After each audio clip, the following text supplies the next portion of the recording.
Maa-ametisse sattusin tänu sellele, et tegemist on ühe suurima tööandjaga minu valdkonnas. Mulle meeldib, et Maa-ametis saab väga palju erinevaid asju teha.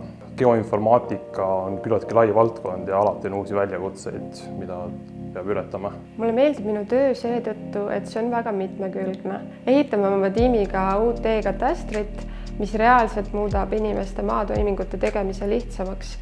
Ja see on super tunne, kui sa tead, et sa saad kellegi elu paremaks teha.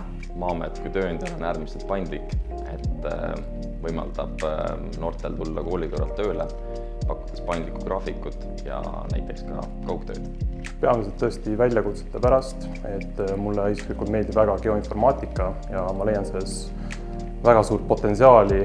Tiim on meeletult vahva, et meil siis, kus ma töötan geoinformaatika osakonnas, on vaieldamatult meie ala spetsialistid, on ka selliseid vanemaid olijaid, kes töötavad aastakümneid juba Maa-ametis, ehk siis olnud tõesti geoinformaatika rajajad Eestis. Oma kolleegidega käime iga nädal esmaspäeviti üldjuhul talisuplust tegemas hommikuti.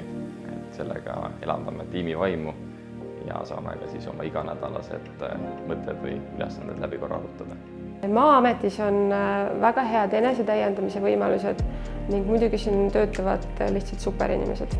Mul on väga toredad töökaaslased.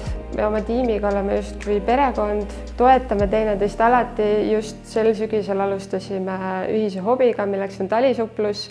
Ma ei usu, et keegi meist oleks üksi selle ette võtnud, aga üheskoos saame sellega väga hästi hakkama. Tule sinagi meie tiimi!